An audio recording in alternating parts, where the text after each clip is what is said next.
Yes, I'm the one that went when he dies. That was me and Terry sitting there going, we need some silly sound effects. So it was me and Terry with this crappy condenser microphone cassette recorder going.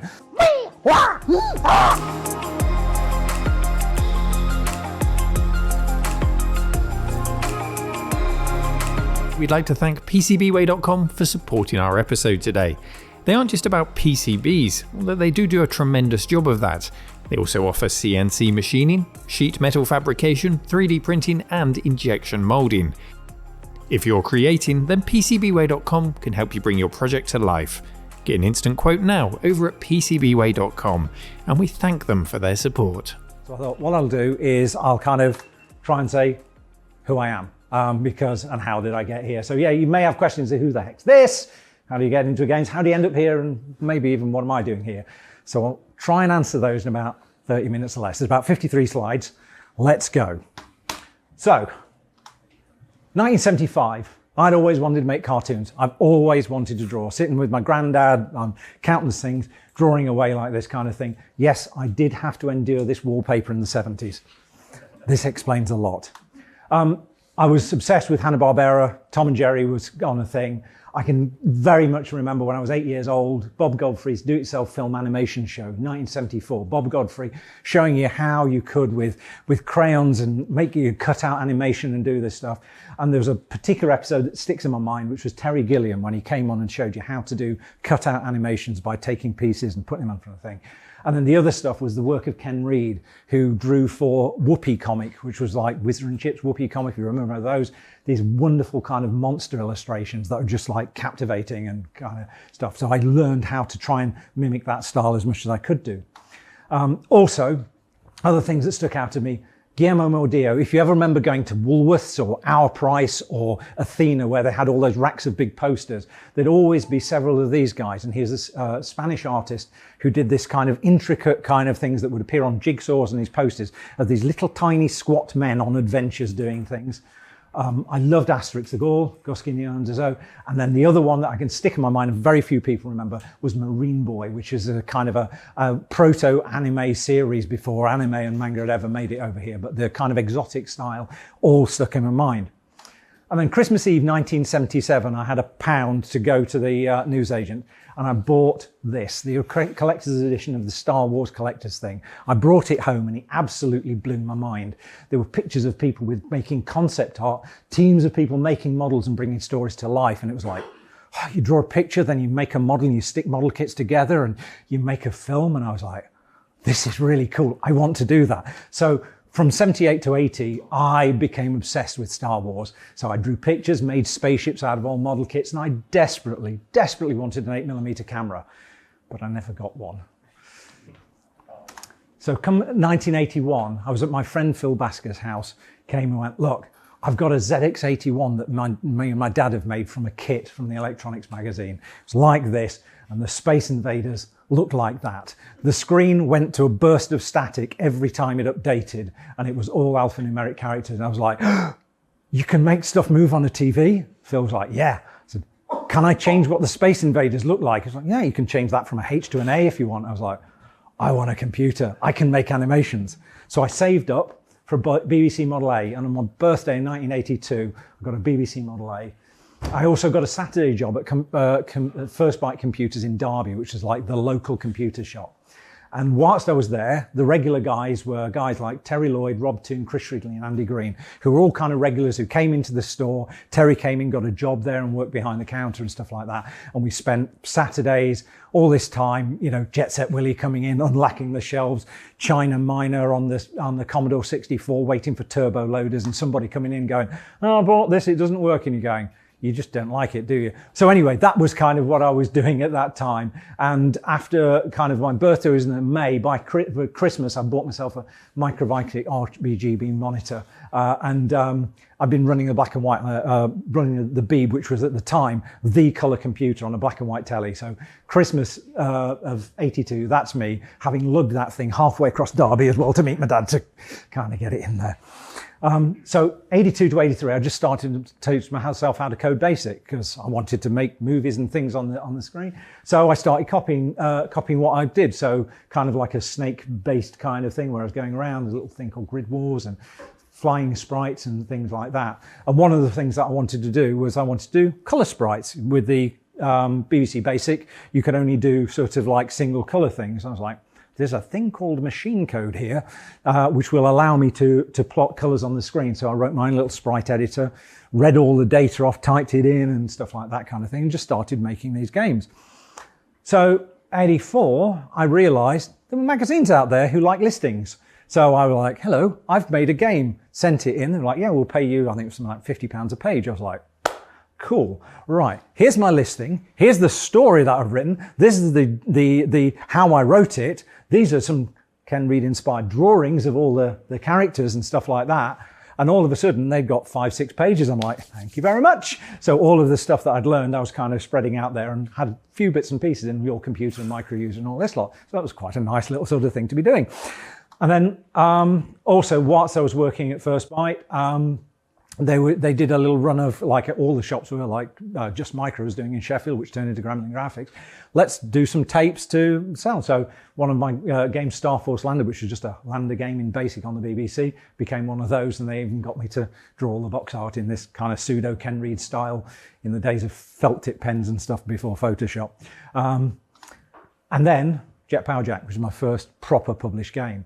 So basically, Jack was written mostly in BASIC because the BASIC was lightning fast on the BBC, and then with sprite routines that allowed me to plot coloured sprites that were in assembler. And basically the logic, the running the game loop and everything was fast enough on the Beeb that actually I only need machine code for that.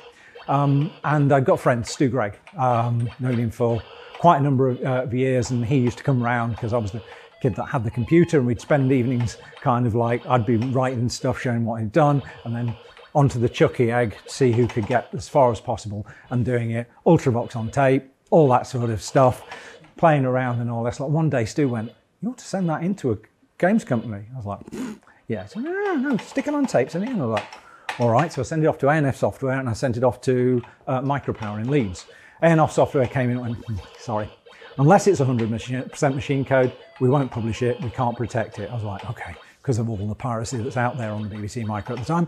But Micropower, a lovely guy named Simon Heaton wrote me back and said, here, we like what you've done. Here are 10 suggestions for the game. If you can make those, we'd be interested in publishing. I'm like, cool. So I made the changes, some of which were reduce the number of levels and do other bits and pieces. And soon Jet Power Jack was out there on the BBC. I ended up doing a disc version and an Electron conversion for them whilst I was still at school and doing my A-levels. Anyway, my A-levels sucked. I'm kind of like this weird sort of combination of maths and logic and stuff and art, and I'd kind of done maths and art and all this kind of thing. When it came to doing my A-levels, do a sensible subject. Don't do the art that you're supposed to do maths, physics and chemistry. I didn't do art. I was kind of baffled with all the physics and the maths and everything like that kind of thing. I discovered girls. I was playing around with computers. I just blew it. And I was like, oh, what do I do? But my backstop, because I'd tried all the universities and I didn't hit anything there. My backstop was HND at Trent Polytechnic in Nottingham in computer studies. And I was like, okay, I'll go along there. And actually, they'd been the nicest people that I'd been for an interview. So I went along there and did a 3-year sandwich course. So I did kind of 2 years learning about how computers in industry worked, all taught by lecturers who were from industry going, hey, this is how we do it in ICI. I was like, this is really interesting. It's all really applied. And then my middle thing was working for IBM UK in Nottingham. And that's me with 80s hair in a suit, along with the YTS guys and the other graduates working in the marketing department. They actually turned around and said to me, we've got an opportunity to work for IBM, which is like working for Google, Apple or Facebook, kind of at the time. But it's in the marketing department, but we know that your coding's good enough, so we're happy for you to do that if you want to do it. I was like, yeah, cool. So I did a thing when I spent the whole, the 80s in the office with all guys in suits and kind of shoulder pads and all this kind of thing, putting together PCs and arranging sandwiches and customer events and sending out mail shots and newsletters and all this kind of stuff or whatever. And at the end of the year, I was like, they actually turned around and said, oh, if you want to come back, we'll happily have you at the end of the course. I was like, I don't fancy working in a giant high-tech American office for a giant multinational corporation. It's not really me. More of that later. But I went back, finished off my course, aced it, got top in the year, yes. And then went, right, I can go into the world of serious computing. What do I want to do? I want to do something kind of graphical and interesting. And I found a little company called Lasermaker, which is in the town of Long Eaton, which is the place I'm from. I'm from the Nottingham Derby area and I've always lived there and that's been my home. And Lasermaker, they were doing a desktop publishing software. So I spent about 5 months working at Lasermaker doing this kind of thing. And I distinctly remember us sitting around in this little cube farm with a whiteboard trying to work out what would happen if you kind of did a right click rather than a left click, and looking at Smalltalk on the Mac, because none of that had been defined at that time. The stuff that we take for granted now when you're playing around with Windows, we didn't know what it was. Anyway, I was desperately, desperately bored. And after sort of 5 months of sitting in this little tiny cube, writing BCPL and doing all this kind of stuff, I got a call from Terry Lloyd. That's not a picture of Terry, by the way. Terry's more buff, far more jacked. But anyway, Terry had been working at First Byte, and then over time, he, Rob, Andy, and Chris had all gotten together and made their first game, Bounder, which was then published by Gremlin in Sheffield. They'd then worked on things like Crackout and Future Night and all this kind of stuff. And being 4 lads from Derby, they had been travelling up to Gremlin in Sheffield. And then after a little while, Gremlin had gone, why are you guys zinging backwards and forwards? We can establish a little Derby office. So they set up an office with him, with those 4 guys, and a guy named Dave Pridmore, who had worked on like Tempest on the Amstrad, and then a guy named Greg Holmes, who was responsible for Jack the Nipper, and who everybody called Dad, because he was a little bit older than us. He was the office manager, and everybody had nicknames at that time. So I went along to this kind of interview of an evening and met Kev Norburn, who was one of the founders of Gremlin, and we just got on, and I was brought in a little disc of, this is the sort of stuff that I draw, and yes, I've got an Atari ST and I'd love it and all this kind of thing. And I thought, oh, I'm getting a little bit of a job on the side, a little bit of freelance work that'll make the day job interesting. And they went, would you like a full-time job? I was like, what, in games as a graphic artist? I was like, yeah. So I had a dilemma. Do I stay in Alan's cube farm in Tron, just sitting there like that kind of thing, or do I leap into the game grid and see what happens? Well, Jane and I had met and we were just engaged at the time. And we were like, okay, well, what do we do? Should we just give it a go? What's the worst that can happen? If it goes all up in flames in the next 6 months, you can come back, go back to serious computing, or you can go. So we leapt in and gave it a go. And weirdly, the go is still working. So from 87 to 88, I was at Gremlin Graphics, and I became a full-time graphic artist in the Derby office. The first thing was working on Master of the Universe, the movie, the computer game. That was already in flow. The guys had got an outline of the story. I think the guys had maybe seen an early version of it, but I was kind of catching up, going, oh, so Dolph Lundgren and this guy, and it's filmed in LA. I don't know. What do you want me to draw? So I was kind of doing things. One of the highlights of this was doing the title page for the Atari ST, which was reproducing this artwork. This was before we had scanners. I was like, how do I do it? So I sat down trying to hand draw with a mouse and not working. So I got a big piece of tracing paper, drew huge grid, slapped it on the poster, and then spent 2 days going black, that's blue, that's this, and eventually made up a hand-scanned version of that, which was slightly off, stretched it a little bit, and that's before you even had anti-aliasing with the stretching in an art package to get that.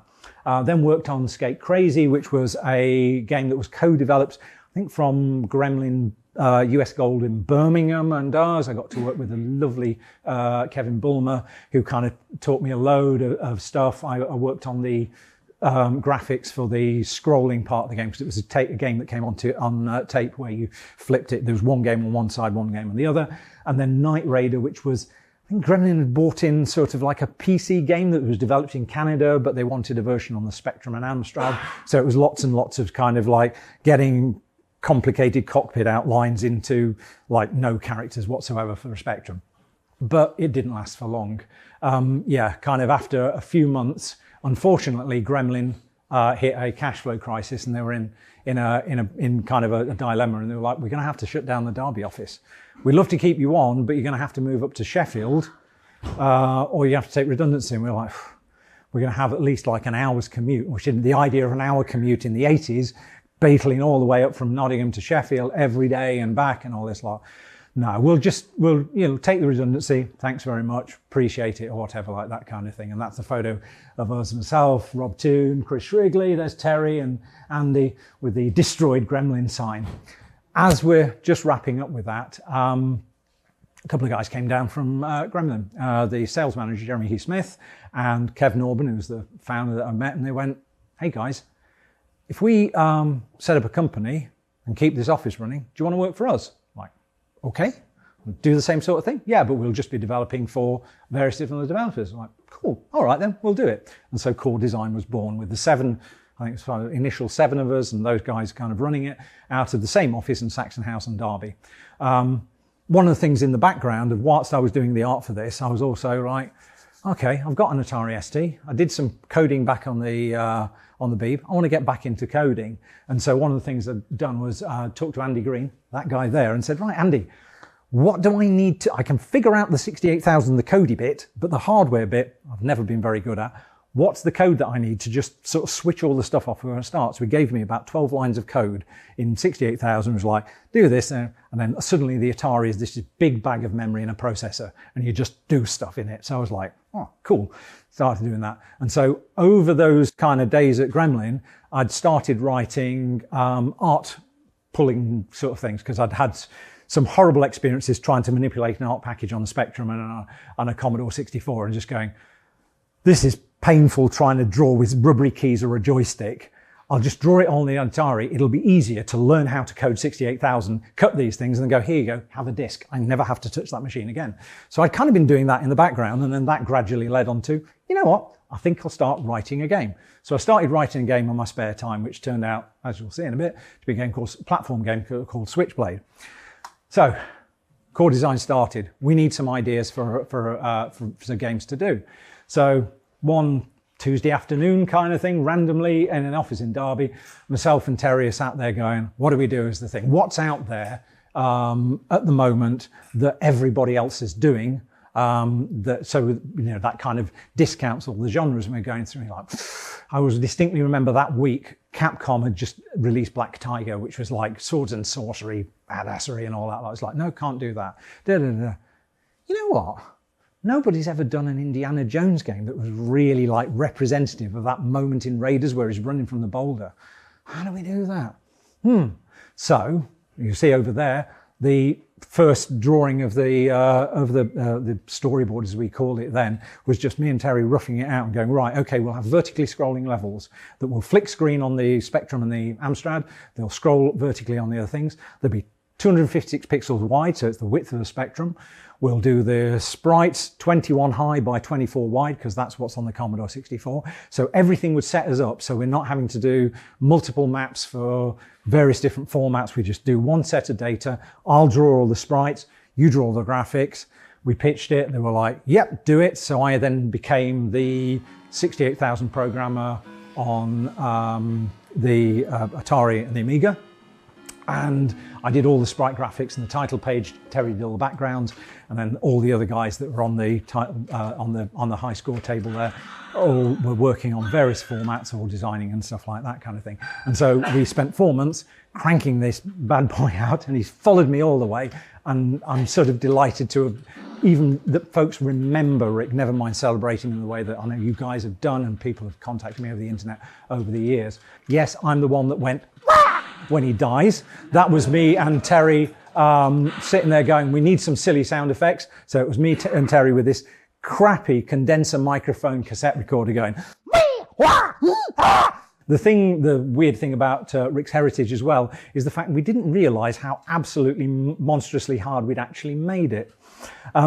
This was in the day of Jet Set Willy and all of those kind of platform games where you've got things that are deadly and lethal and you jump over them. Well, of course, what we hadn't realized when we built this was that Jet Set Willy and stuff, everything moves in patterns. So you walk into a room, there's a predictable pattern, and you're like, oh, this and the other. We were like, we'll make it as lethal as this, but we'll surprise you with all sorts of random stuff and inconsistent mechanics or whatever, like that kind of thing, which comes slapping you in the face or whatever, and created this accidental memory test reactions game that we hadn't really realized we'd done. It's only in years since where people went, why did you make that thing so hard? It's like, didn't intend to. We just wanted to embrace the spirit of Rick.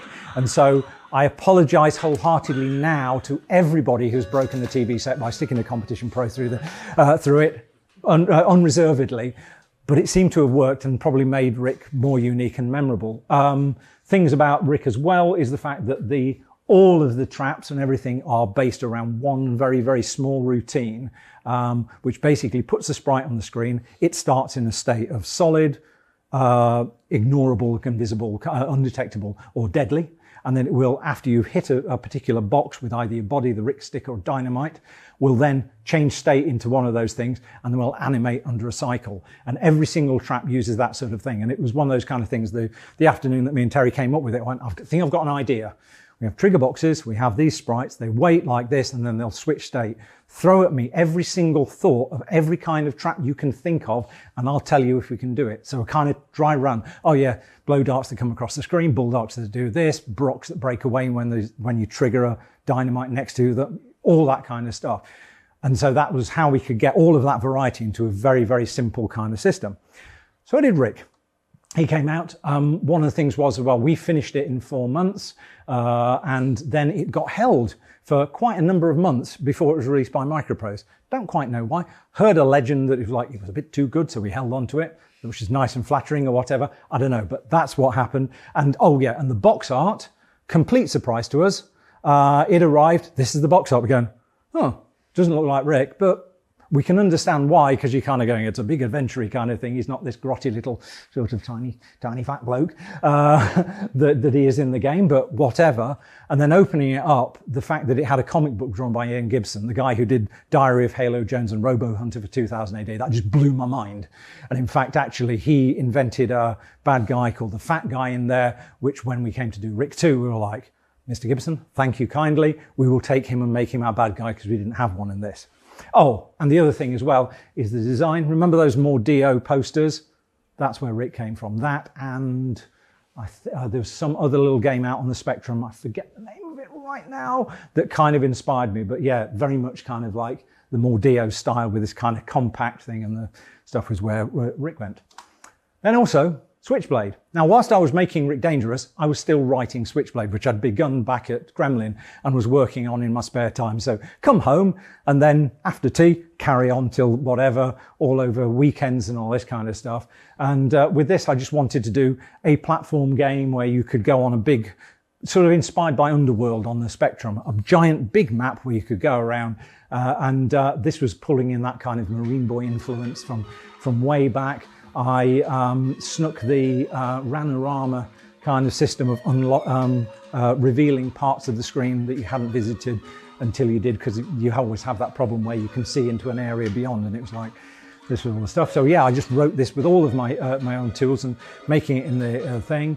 I was so privileged that Ben DeGleesh, who made the music and sound effects for us, such a lovely guy, and heartbreaking to hear that we lost him a few years ago.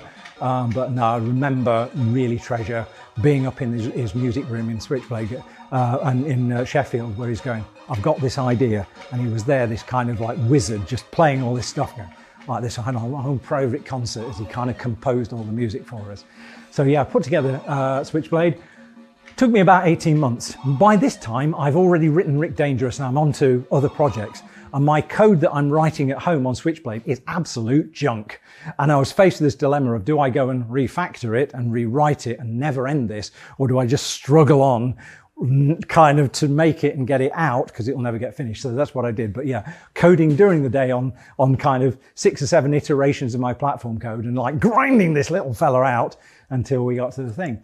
Then when I got to the end of it, I went to the boss, Jeremy, and said, look, I finished it. He was like, I'd love to publish it, but we can't afford to do it, but have a word with Ian back at Gremlin. So I had a word with Ian Stewart back at Gremlin, and they said, oh, yeah, we'll publish it. So we cut a little bit of a deal so I could get this published under the Gremlin banner, and Switchblade went on there and was, yeah, just 100% me doing my thing. And I made little tiny squat characters because drawing them to human proportions at that scale would have been really spindly and ugly. So I kind of made him a sort of a chibi version of what he's done. Then, St. Greaves' football trivia quiz game. At that time, football manager games were kind of the thing that was the money printer. And we had a situation where it was like, right, guys, we've got two things on the table. There are two football manager games, and I know how much you're into football. None of us were into football, but we knew how easy these things were to write and how much money they made. Or Gremlin are kind of interested in a New York subway-based kind of fighting game based on the Guardian Angels. We'll take the football ones, please. So the first one of these was for Grand Slam, St. Greaves' football trivia quiz game. It was basically a Trivial Pursuit game with 2,000 questions, all about who was the shrimper called the Shrimpers. I think Southampton, is it? I don't know, or whatever. So we had to kind of amalgamate this board game into this thing. We had 10 weeks on 6 formats to do it, and poor Kevin Norburn sat in the back office typing in 2,000 questions. Dave Pridmore came up with his Quibble format, which condensed alphanumeric characters into 5 bits and created this bit stream, which allowed us to pack all of this stuff into a Spectrum's memory. And I'm sitting there with my hundreds of K of the Atari just going, yeah, like that kind of thing. But yeah, I did all the art for all the formats, and then the Atari and the Amiga. We never got to do a follow-up football game. Then Monty Python Flying Circus came along. Jeremy comes to me and goes, right, we know one of two things. Virgin have our Judge Dredd or Monty Python's Flying Circus. What do you want? I was like, Judge Dredd. Please give me Judge Dredd. Monty Python's it is. So this was quite an interesting one. So I had a weekend to become the biggest fan of Python. I got all of the tapes and sat there for a whole weekend. And I dabbled in Python. I was a kind of occasional user of the Parrot Sketch. And I kind of sat there and had to mainline this bad boy for all the tapes in the VHS, and just sat there and just write, okay, tape 1, episode this, that and the other, so-and-so, the Larch Sketch, the Parrot Sketch, making copious notes. So at the end of a weekend, I know Kung Fu, I know Monty Python, and just became the biggest fan of it. And then it was like, right, okay, how do we make a game on all these formats, et cetera, et cetera. And one of the things that Virgin said for us at the start was, don't make it like Rick Dangerous. Okay, I think what they were thinking was, we don't want you to just reskin Rick Dangerous to the Parrot Sketch and give it off. So I went down to Virgin, had a chat with them, and basically every single production meeting I had with Virgin was, hey, you know what would be funny? You could have a mini game where you go into a cheese shop and then you can buy a bit of cheese, and then the guy comes in and does so-and-so. You know what would be funny? If you had a mini game where you had the Parrot Sketch, and then you could go on an adventure, and then you've got to, and it was like, I've got to build Monkey Island on a Spectrum and a thing and get all of these jokes in and whatever. Like, right, what we can do is we can take the Terry Gilliam art style, going back, throwback to the Bob Godfrey animation show there, which I'd really admired. So if I'd really like this style, I'd love to draw it all in the style of Python. We take Gumby, who was the one character that all of the Pythons did, rip his head off and stick him onto various different bodies. So we'll have a platformer, we'll have one where he's swimming kind of thing, a kind of Mr. Heli sort of flying bit where his body's on a thing, and a thing on a spring type thing. And those can be the different levels. And we can put more emphasis on the control and getting around the level rather than relying on the kind of cheap deaths of the traps and stuff like that. And like, yeah, cool. And so we were kind of wrangling our way through this, trying to get the control and getting it to feel. It just wasn't going right. I built an animation player that allowed me to interrupt the game at any point and play random kind of stuff. So, you know, you'd be going through the level and all of a sudden it just cut away like it would do to the Gilliam thing, do something random, then come back in again. We had the idea, one of them said, oh, we'll have a score that counts down to 0 rather than up, all that sort of stuff. And they were kind of obsessed also with the idea of minigames. So what we did was we did one minigame, which was the argument sketch, where you had to try and win an argument against the cartoon John Cleese at the end of the level. But I kept a list of all the references, and I think I got something between 140 and 200 sort of like references to Python sketches into the whole thing, which was an accomplishment. So I was kind of like, yeah, we got that in. Don't need to build another mini game for that, but it was still tough. So we're kind of going on, and finally came back from one meeting, and I was like, I think a new producer had come onto it and said, oh, you know, could we have some of that kind of trap-based gameplay that you had in Rick Dangerous? I was like, thank you. Right, okay, I think I know what I need to do. Guys, so I had a word with Greg, who was the office manager. I said, right, Greg, I've got a plan. Give me 4 weeks. I'm going to go home.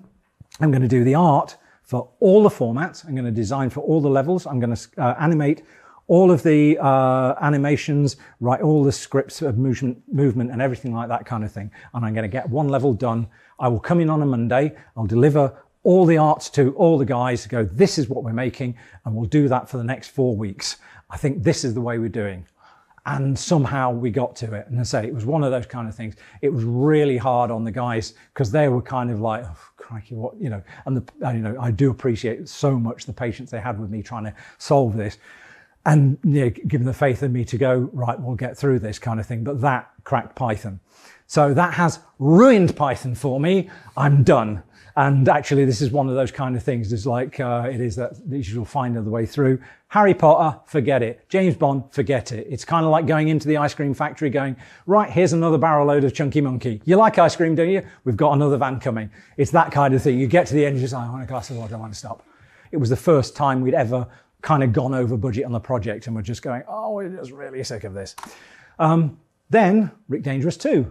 So we were asked by Microprose, we did Rick 1, can you come up with a sequel? And rather than just going back into the jungle, it was like, let's make him a Flash Gordon, let's make him a parody of This Island Earth, you know, all of that kind of stuff of Flash Gordon. Let's do the level selection and everything, and just really upgrade him. And with the trap system, Dave Pridmore, I said, right, I want us to have a situation where we can stop things, restart things, move them around. And Dave took his giant brain and came up with a system which gave us everything we could ever want to change state of all these things in the traps. And he said, all right, I've got it. It's all codes down to this number of bits and whatever. He had it working on the Spectrum Amstrad. And then systematically, we went around the room and just sat down with him and went, Dave, you know how it works. I will do the typing. You tell me what I have to do to decode your data. And somehow it worked because it was just this kind of genius kind of method of this bit then does. But anyway, we did Rick. He was smoother. Everything was slicker. There were level selects and things. We took all the stuff that we learned, expanded on him. Dave's fantastic tools. We got to there. And Rick never became a trilogy. That's the one question I always get asked is, were we going to do? You know, why didn't you do one? Nobody asked us to do a third one. We had Rick disappear into a teleport at the end, and then that was it. And I'd always kind of thought, I wonder whether we did sort of like some kind of detective kind of Humphrey Bogart, that kind of era or whatever, but we never got there. So he's just sort of out in the cosmos doing whatever he does under the hat. In 1991, I started my first venture into working on 3D. We had two genius coders come join us, guys named Mark Avery and Sean Dunleavy, who basically turned up with a working 3D engine with a helicopter flight sim and went, hello, we'd like to make games with you. It was like, whoa, like this. So at that point, I was kind of getting involved in other games and everything. And so I got involved with Thunderhawk with those guys, ended up doing the graphics of the HUD and stuff. And one of the big sort of things with that was the mission design. At that time, things like your flight simulators were, here is a horizon, here's a dot on the map. You will spend 25 minutes working out how to get your helicopter up and fly to the dot on the map, and then it will do like that kind of thing. It's like, this is so cool, we need to do not that. So what the idea was is kind of like, bring you right to the edge of the mission area and do the action in there. It's all about taking down the communications targets, make it easier and all that kind of stuff. So make it a much more focused, much more arcade thing, and actually show the tech that the guys had built.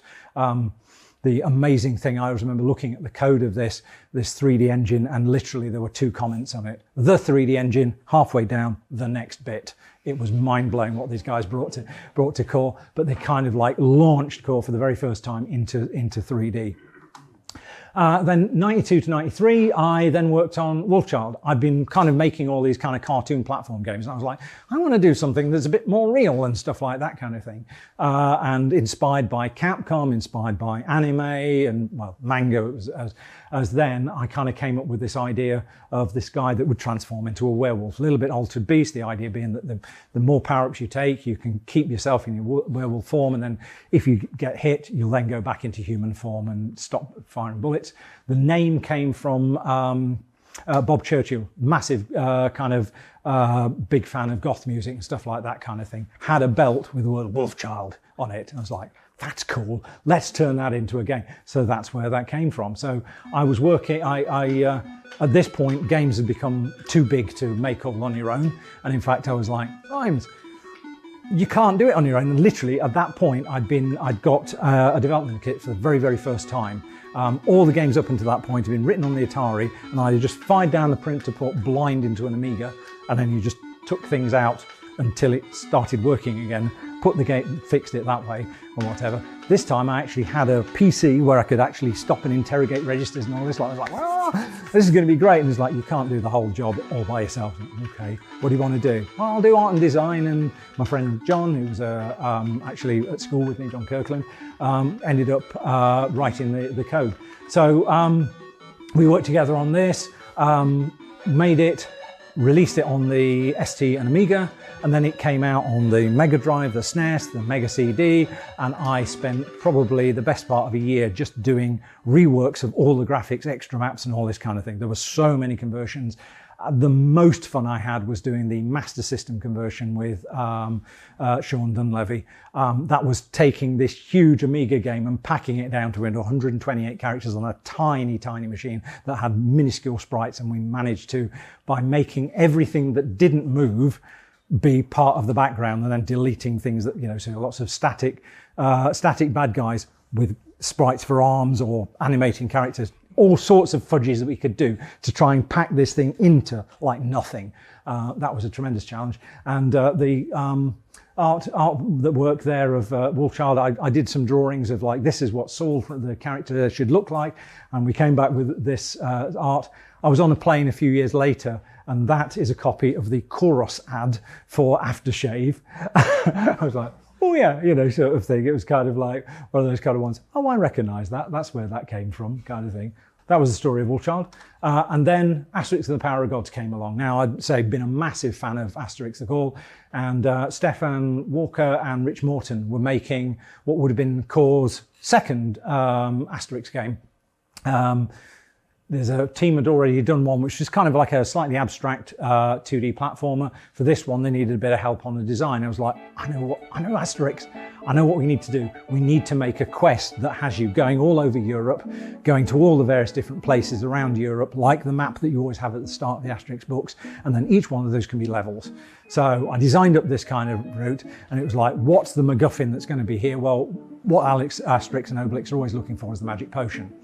So I went through a stack of Asterix books about this high, went through every single one, found every single instance of where the magic potion gets referenced and an ingredient, wrote that down, and then sent Goscinny and Uderzo, Les Editions Albert René, a thing saying, here's the design pitch. You have to go across Europe to get these ingredients. These are referenced in Asterix the Gladiator on page this, panel so-and-so. Here, I respect your IP. So that went ahead. And then after it had launched, a few months later, I got a fax, I think it was, sent from Les Editions Albert René. They'd had an Asterix conference or meeting or convention or whatever, and came back and said, this is the best Asterix game we've ever done because it truly represents what Asterix means. And I was like, yes, because my belief is if somebody hands you their license, you have to honour it. There's a reason why that license is special. They're giving you the gift of doing it. You don't put your own stamp on it. You get your opportunity to put little bits and pieces, but that's precious. That's sold and that's beloved by so many people. So with Python, that's what I tried to do.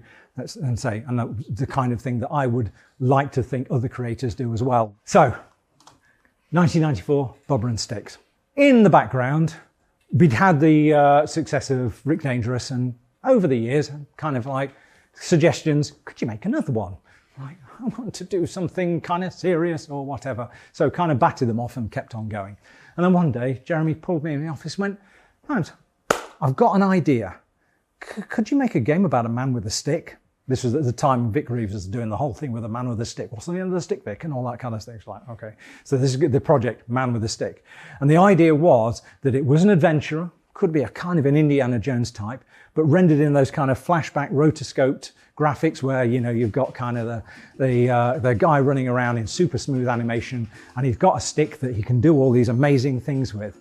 And I was like, that's going to be me running up and down the car park with a VHS camera and then tracing bad versions of me, and I'll see my run, kind of played back to me.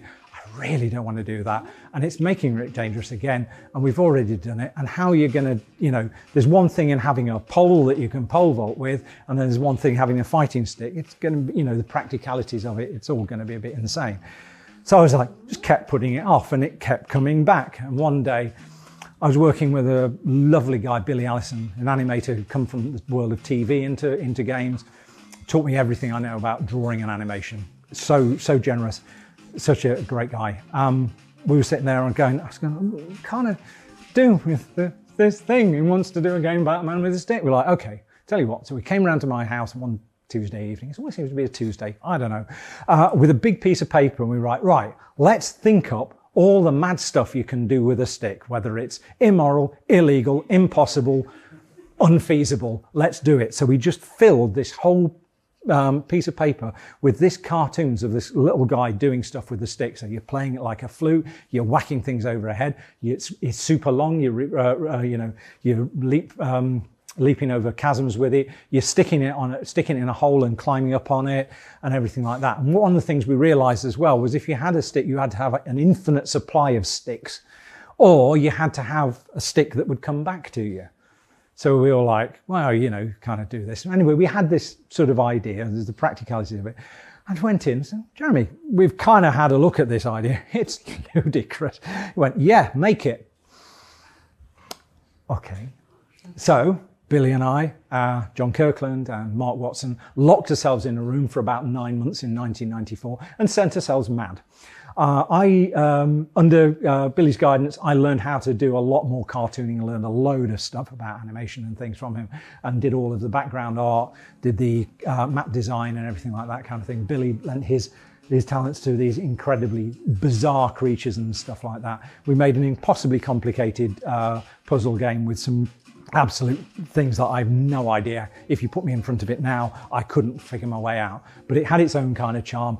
All I can say is we had a lot of fun, and all I can remember of that time is just like us crying with laughter at random points in the thing. We were working late. It was shortcake biscuits and tea from the Shell garage across the road, and just hysteria as we were just locked away in this little world of goofy stuff, going crazy. Originally, Bubba was, as Billy drew him, was a little green alien called Elvis, who then got changed to a human with a little flat cap from Yorkshire, and it was like, we want something a bit more international, so he became Bubba as he was, like that kind of thing. And Sticks was his alien companion, the stick, so then he could throw him, he could come back, he could do all the impossible things we wanted to do.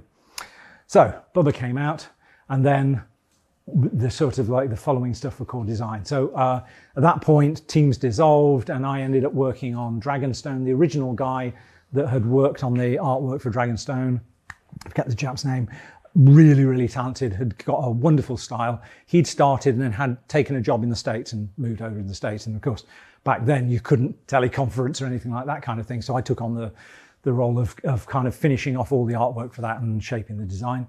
And then there was the time when Donkey Kong Country came out. Everybody had a Silicon Graphics workstation, and suddenly Silicon Graphics workstations just landed in the middle of Core, and they're like, guys, we've got the latest tech, do something with them.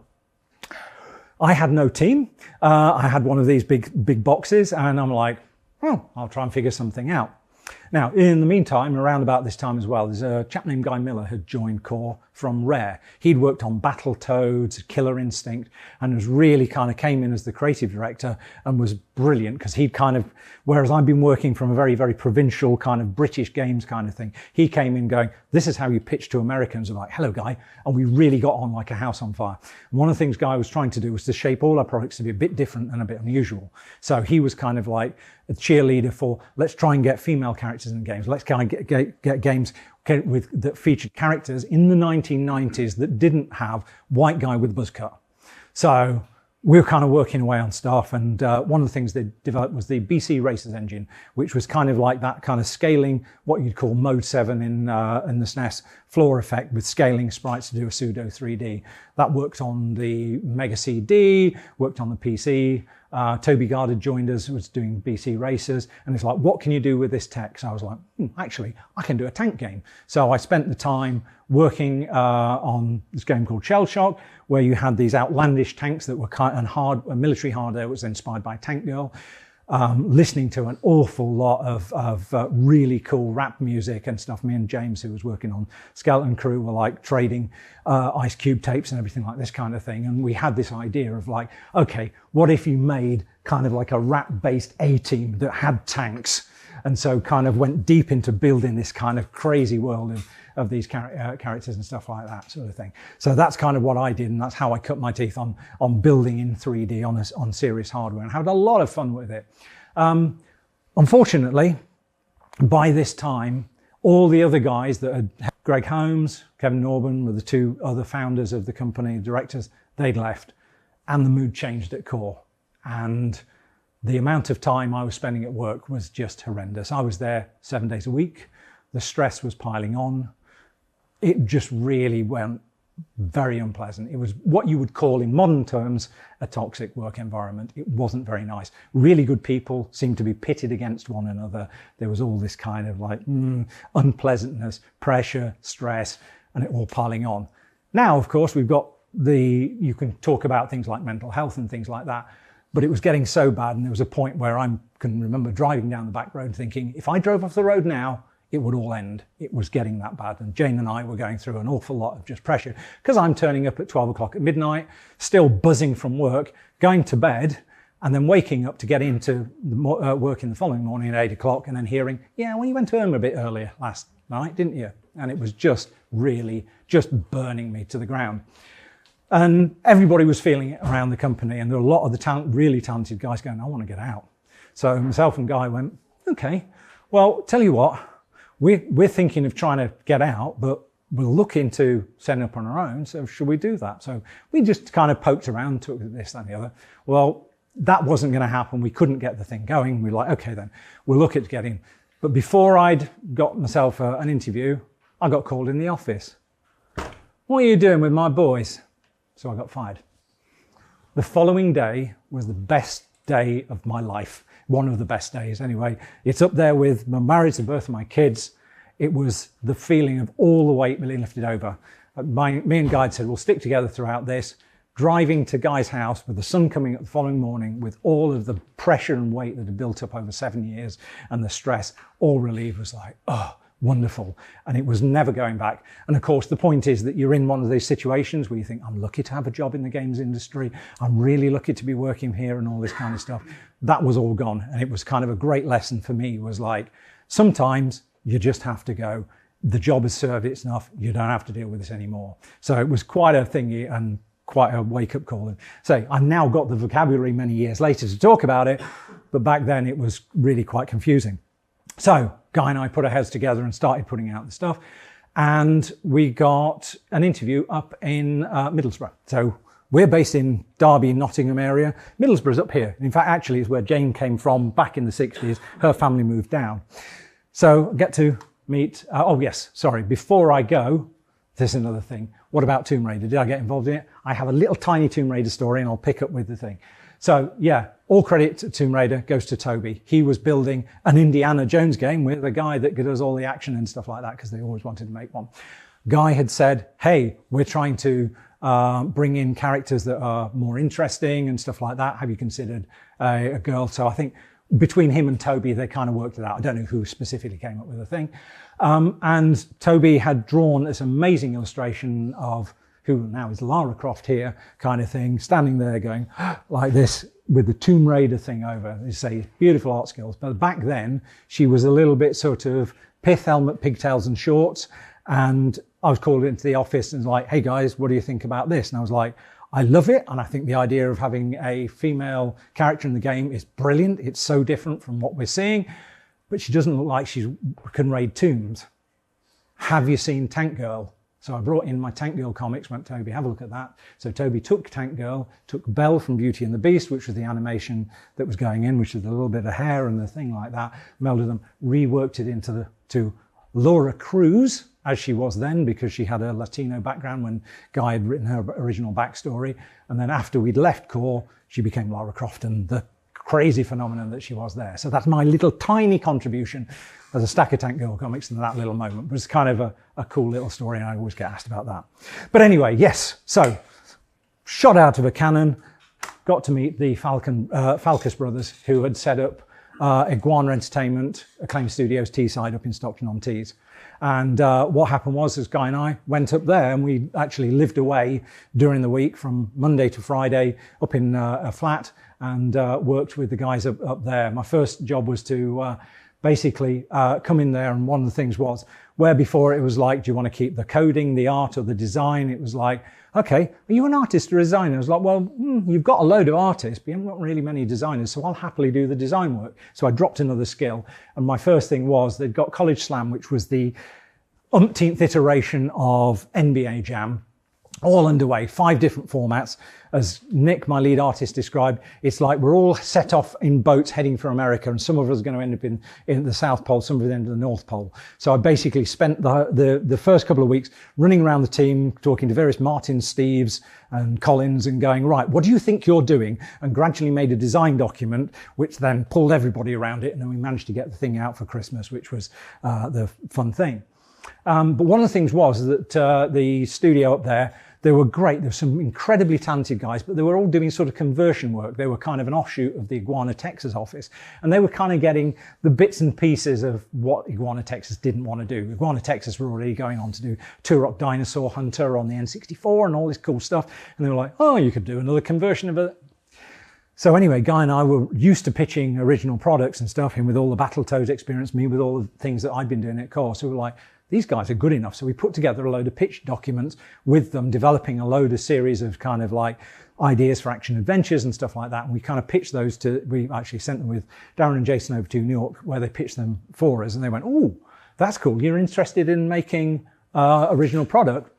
And we're like, well, thing, we don't want any of those, but we've got a line of comics, and Acclaim had bought Valiant Comics, one of which was Turok Dinosaur Hunter, which went on to the N64, and then a slew of other ones, Bloodshot, Trinity Angels, and Shadow Man.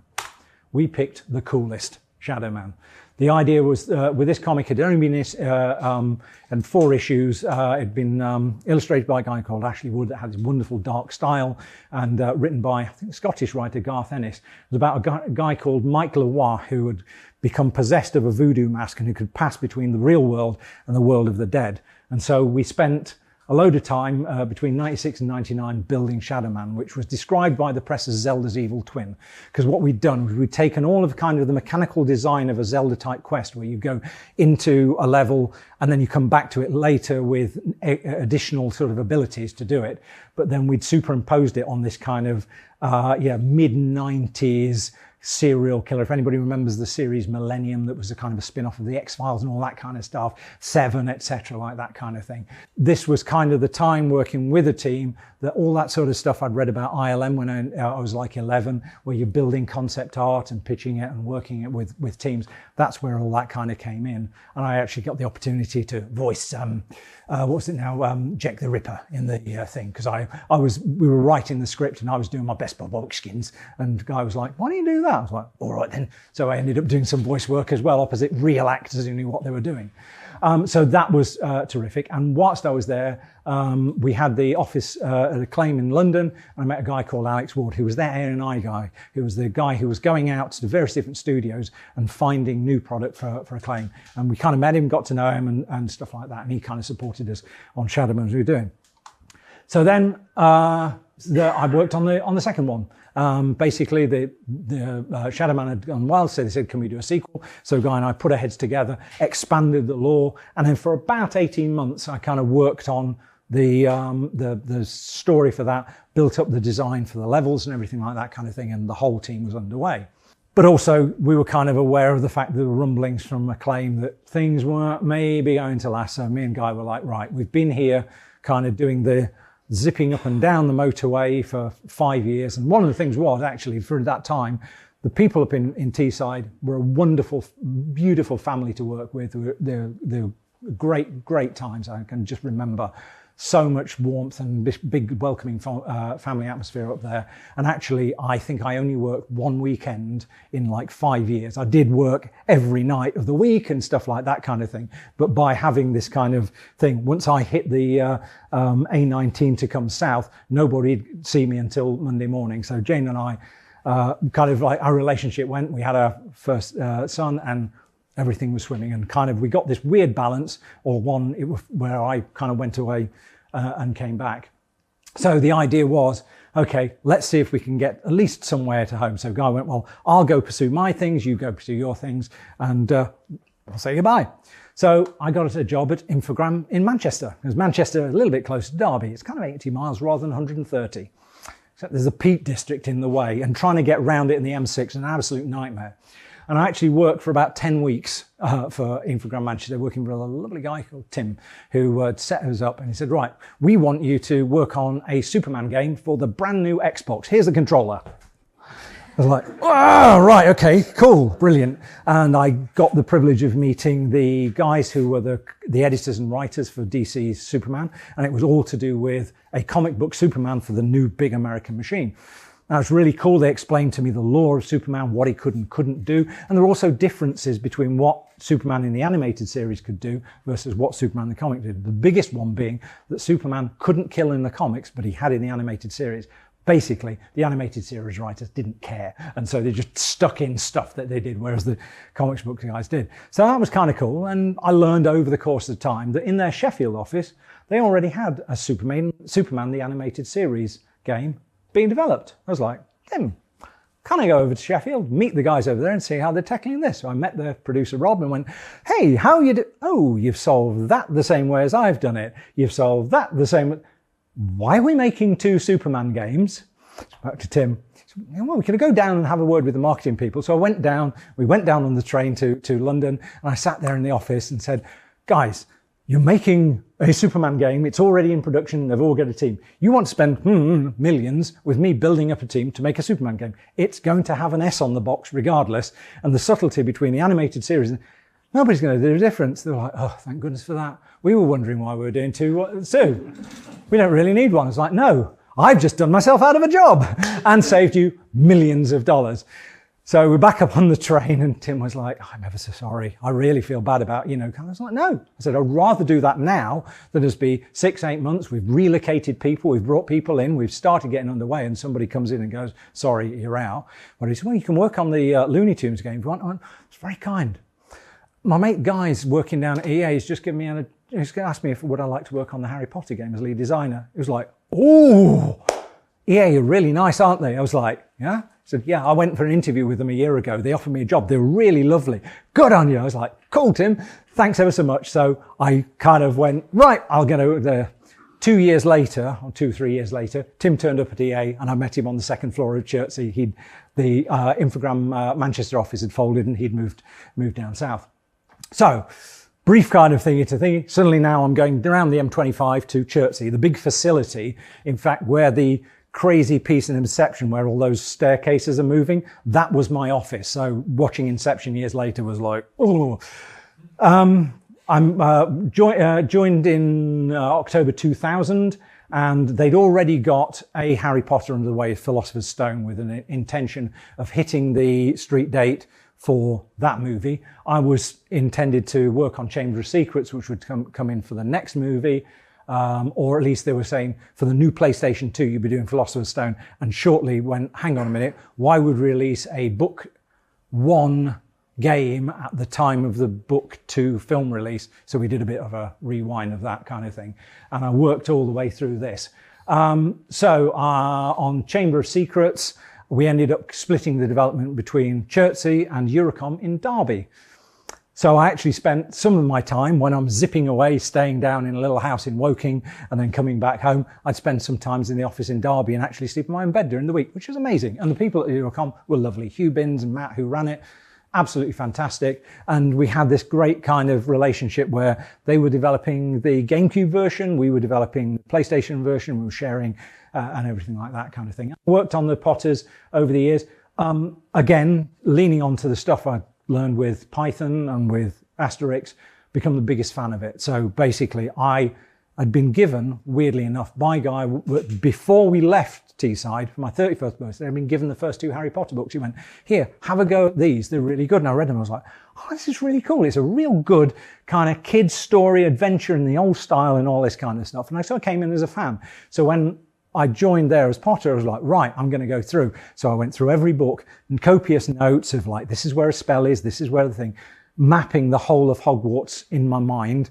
And then also J.K. Rowling had provided us with this huge stack of unique notes of her ideas that could be included in the game, which gave us a detailed breakdown of everything that had to be on every floor, where the secret passages from floor 3, from the next to the defense against the dark arts, led up to this and that and the other. And it was like, whoa. So I kind of took it on and was like, right, Guy, we've got to honor this property and do it. And so Guy and I became what we called the fiction police. And certainly on those first Philosopher's Stone games that were already in flight, we were kind of dealing with guys like No Wonder and Argonaut, and kind of going, you can't do that. Just because it's magic doesn't mean you can't do that. There's no precedent for it in the book. So we kind of were reining in those early titles developed outside, and then setting ourselves up to build a Hogwarts that was as explorable as you could make it on those kind of platforms, and try and honor the author's work and please the fans. And had a great time in this gigantic hangar with a team of hundreds of people over the course of sort of 6 years working on these external ones. Then Chamber of Secrets, Prisoner of Azkaban, we then kind of moved on to make a slightly more explorable Hogwarts, and where you could have points where you could switch to Harry, Ron and Hermione. So you had 3 characters with different spells and different abilities. Goblet of Fire, they were like, we're done with exploring Hogwarts. We'd like to have a 3-player game where 3 people can play alongside. So we're like, okay then. So that became a much more level by level affair with a kind of higher camera and stuff like that kind of thing. And gradually the relationship with Warner Brothers as well went along. And so you will see there's a progression where gradually the characters look much more like the actors. We were allowed more access to the film sets, and the trust came up. Had the privilege of actually meeting some of the actors, visiting the film sets, and that was terrific, seeing all this sort of stuff in flight and being at the heart of it for all these years. So that kind of went on, and then when it came to Order of the Phoenix, myself and Kelvin, who was the art director, went, right, we're going to create the ultimate version of Hogwarts. So we took all of the schematics of the various different shooting models, because they have a different layout depending on what they needed for the movies, combined that with the fictional thing. After Goblet of Fire, we'd had a request. We really like the exploration of Hogwarts. It'd be really good if somebody could make a game where you could go into Hogwarts and just explore everywhere. Yeah, might be a hit sometime 20 odd years later. So we kind of devised a plan for making Order of the Phoenix as accurate as we could do, given all of the movies and all the reference we had, all of the fiction and everything like that. And that was really kind of like carrying this wonderful kind of property all the way through. Now, I've had so much Harry Potter ice cream. I finished the books as a fan, but now I can't stick it. Anyway, after this, I get a phone call. My friend Alex, who we'd met back at Acclaim on Shadowman, had then become creative director at Criterion, and that had been acquired by Electronic Arts. And he just rang me up one day and went, "Symes, long time no see. Do you want to carry on playing with wands, or do you want to play with guns and cars and explosions?" I was like, oh, as much as I've liked this Harry Potter, I'll come over and play with the good stuff. So I moved over to Electronic Arts Criterion Studio and ended up doing all sorts of wild stuff. So I kind of came in whilst they were in flight with Burnout Paradise, which was already this massive team building this amazing open world driving game. I dibbled for a little while with a small team to make a sequel to their shooter Black, and we had some fun working on some ideas, but gradually, like this kind of all-consuming monster, can we just have Stefan? Can we just have? And so gradually the team was like, it was me, my buddy Jez, and I think Craig looking at one another going, I guess we'll join you guys. So we kind of got subsumed, and I ended up in a kind of a support role on Burnout Paradise, because as Paradise launched, we needed a website. Alex had the idea of, hey, can you guys make a video podcast to put out on YouTube or wherever? So myself and my buddy Jez then ended up doing kind of like a weekly video podcast called Crash TV. I got working on the live front end, so that when you, on one of the updates of the game, you could go in there, see everybody's records and all this kind of stuff, the latest news from the team. And actually one of the things post-launch of Paradise, they actually committed to what they call the Year of Paradise, which was a load of free DLC. And what we were doing was kind of supporting the team with, this is the next pack that's coming out, this is all the new gameplay. And it was a tremendous time to be kind of like involved in the kind of periphery of this kind of like thing, which was already getting a fan base, and then kind of communicating with the fans and going, hey, and having days where people came in and saw us doing it, and such a fun game to work on, and just completely change of stuff, because one minute I was working on a podcast, the next minute I'm building a website and things like that. Plus also myself and Jez worked on a load of game concepts that kind of got floated. We actually had the privilege of visiting Japan and pitching concepts there and stuff like that, but it just didn't kind of work out, because, you know, probably I would probably expect, you know, kind of, there is a large proportion of the time of all the games that I have worked on, there's a load of time where I've worked on stuff for weeks or months, or maybe, you know, a year or so, where you go, hey, this, and it just doesn't hit. But that's fine. 2009, I was thinking, I've been away for like about 13 years now. I've been, you know, living at home in Derby. We've got a family and everybody's happy there, but I've been boinging around the country and staying away and working during the week and everything. And say, fortunately for me, I was getting weekends off, so I had more of a work-life balance, but it was getting a bit tiresome. So I was like, you know what, I'm going to make 2009 my year to come home.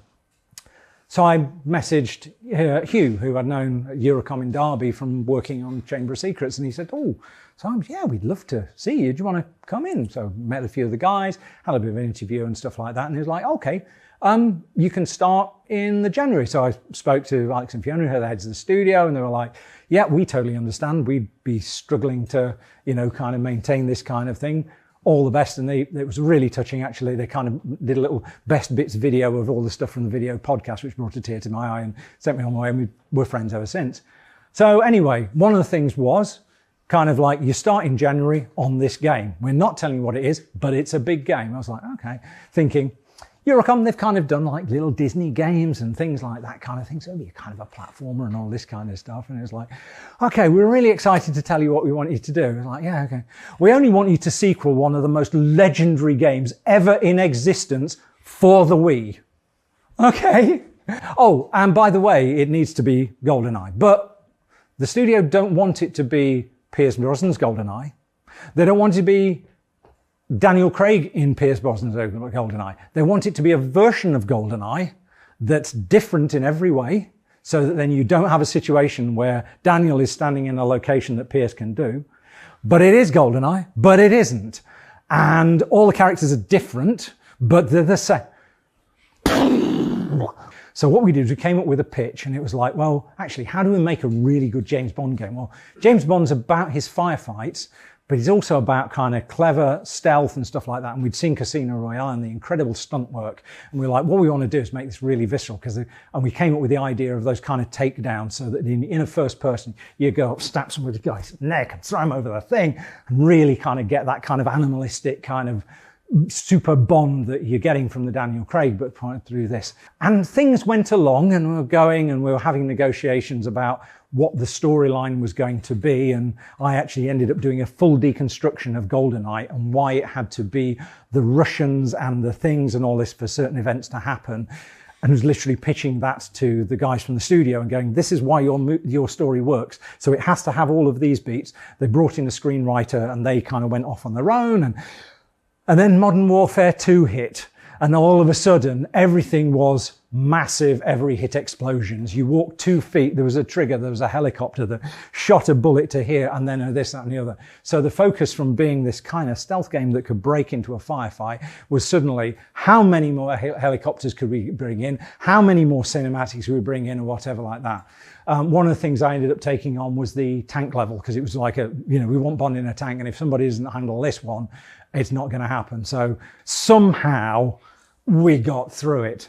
Everybody's lovely, but we're all knackered and stressed. And and I know that we're going to be either sequeling this or doing it all again at the end of this.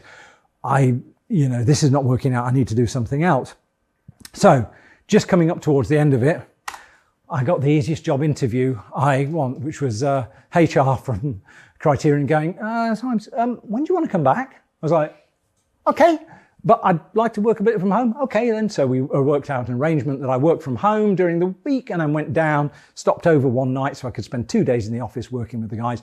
And they actually put me in charge as the multiplayer designer on Need for Speed Most Wanted, the 2012 version. That was working with a small team of really brilliant engineers, Matt Webster, who was the producer on it, and we were creating this kind of like fun kind of driving experience where it was serving up loads and loads of challenges and things and driving around. And I ended up dipping my toe in the water with graphics for the first time in years, because one of the things we needed was lots and lots of rewards. And we had this idea of license plates, which were kind of a bit like kind of the stuff that you'd earn in Modern Warfare when you kind of take them down, stick it behind your player, and you had the license plate. So I took many screenshots and worked them into all this kind of stuff and did the multiplayer design and worked with those guys. And it was kind of like working from home, coming into the office, doing the meetings, coming back. And that was really nice and sustainable and had a load of fun with it. Great bunch of guys and great to be working with them, but just having the respite from it. So in 2013, we'd finished that one. There were loads and loads of pitches that didn't land. And we'd kind of been working on kind of an adventure concept, which I remember was later kind of previewed at E3, but didn't really happen and stuff like that.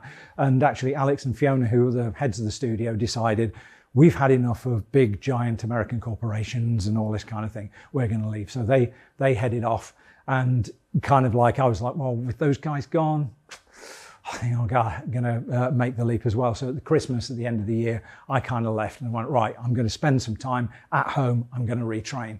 So I got myself back into teaching myself how to paint digitally. I got myself out a copy of Unity, started coding in C#, made some demo kind of games and things like that kind of thing, and platform games that I was kind of making and stuff like that kind of thing. It was real time to regroup, get used to working and stuff like that kind of thing. And 6 months later, those guys got in touch and said, would you be interested in coming and join us? And so they formed Three Fields Entertainment. So finally, I was working from home with these guys, and everybody, with the power of the kind of Unreal tools and everything, are all working on the game. So it's been brilliant. So we've got our CEO and our creative director are now as hands-on as we are in the game, and we're all working remotely together on a game. So the first thing we did was like, right, let's get into physics. So we created a game here called Dangerous Golf. I did the artwork for the front and spent a load of time working on all of the heads-up display, all the animations, all of the kind of front end and everything like that kind of thing. And the idea with this game is it's kind of chaotic physics showcase. You take a ball, golf ball into a location. There is a tee somewhere and a flag and a hole somewhere else, and you have to create the ultimate trick shot. So you kick the ball off and then go into slow motion and try and ricochet it off as many things, scoring as many stuff. So it's big rooms full of physics objects, smashable things, statues, dining halls. There's a gas station that you can blow up or whatever, and then sync with the ultimate putt and get as much scoring. And that was really a lesson in how to, for us to kind of like get hold of Unreal, how to do the physics, how to do the effects, how to do all the cool stuff. And with 7 of us, as we were able to actually publish the titles ourselves because, you know, not having to go through a big publisher. This one came out in 2014.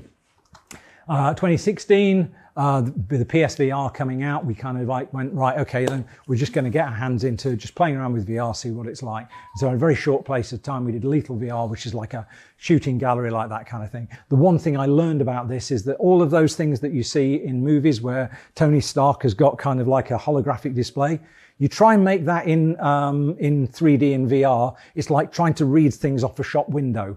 You need to have some kind of backing. You know, how Robert Downey Jr. reads what to do, I do not know. I think it might be special effects, but anyway, that doesn't work. We tried to make that kind of interface and we're rapidly like, oh, this isn't working. Then in 2017, we then started going into the world of vehicles and crashing and stuff like that with a game called Danger Zone. The idea with this, you're in a gigantic series of test facilities. You have a junction full of traffic, and then you pitch a car in there and create the biggest pileup you possibly can, hitting targets, blowing things up, and getting loads and loads of multipliers. This was really good fun. I got kind of to unleash myself on this kind of like Iron Man kind of HUD, drawing all sorts of graphs and information from the game. So as you're building up all your scores, you're getting kind of various different scatter plots and all this kind of stuff and doing all this kind of cool animation and things.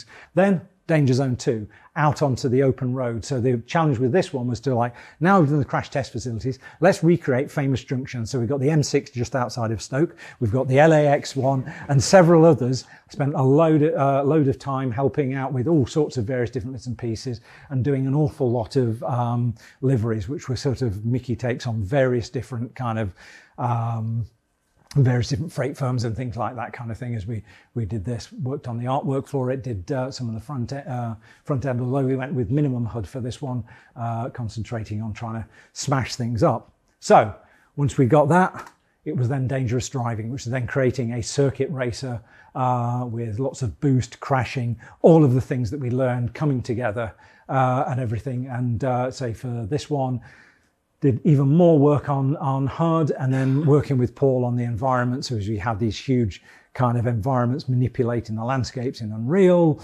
and planting more signposts and a lamppost than you could imagine just to make everything kind of work. And so this kind of fast and furious racer that came out in 2019. And then since 2020 to now, we're now working on recreation, which again, 7 of us.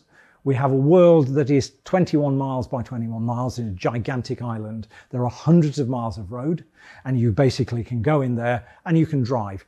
You can drive with 8 friends can go online and drive. You can manipulate as many things as possible. And what we want to try and do with recreation is to just give you a playground so you can go online and drive and crash cars and you can customize and play with the world. I've been doing an awful lot of work. If you don't like the heads-up display that's the standard, you can swap it to another one. I want it pirate style. Or, I don't know, I go into Neil's world and he guys goes, you know what, I've got the really spooky style and you're all going to have kind of like spooky bats and spiders and stuff like that kind of thing. And just packing it with loads and loads of fun. And I've also been doing an insane amount of production design because we have to fill a world with traffic. So I've been doing liveries for every plane, train, automobile, kayak, and bike that's in there as either part of the traffic or, say, at the moment you can only drive the cars and some of the vehicles, but like anything that's kind of possibly has some kind of branding, there is a joke on it because at some point or other it's going to be full face in the camera when you're character. So, you know, we've got kind of references to Grange Hill, planes, trains and automobiles, Fleetwood Mac, whatever. There's endless ones kind of thing that I've been doing whilst I've been production designing all this lot, filling the world with billboards to smash and everything and having just a terrific time. So that's what we're working on. We're still going on it. We are kind of heading towards a final at some point in the future. But what we did do was, after working on this for a while, Alex and Fiona sort of turned around and went, this, we could either rush it out and try and get it out, or we'll team up and partner up. So this time we've actually partnered up with THQ Nordic, who are going to publish it for us. And so we're kind of working with them to build this big kind of action-packed driving world that you can fill and customize, even down to the point that if you kind of set records on the road, you can change the name of the road. So that's what I've been doing professionally. So 36 years later, I am still giving it a go and have had this crazy kind of like experience of doing it, and it's been an absolute joy to do.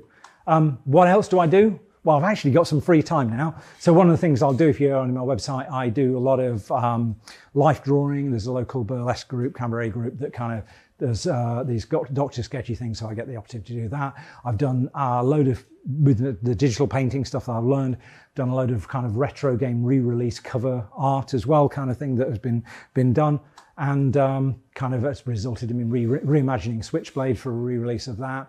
Fans have written to me over time and said, hey, if I send you a thing, will you write it, you know, sort of sign it and send it back? I was like, actually, I'll make some prints. So actually, I've kind of reimagined both. I've done an interpretation of Shadowman and Rick that I've been selling as kind of limited edition prints.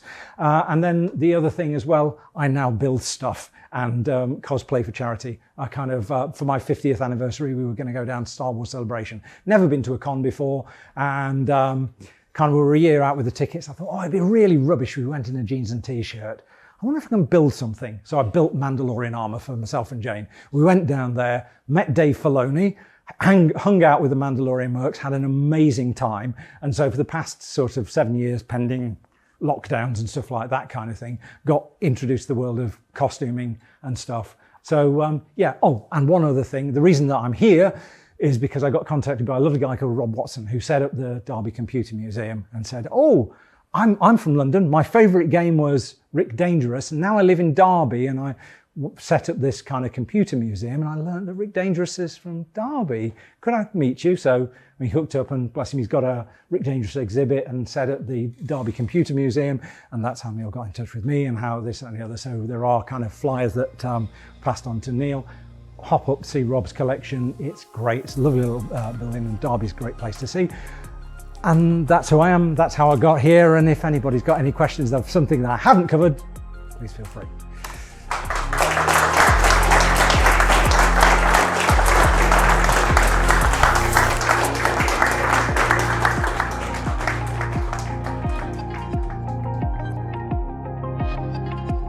This episode is sponsored by us. Go to retrocollective.co.uk to book a visit to the cave and the arcade archive.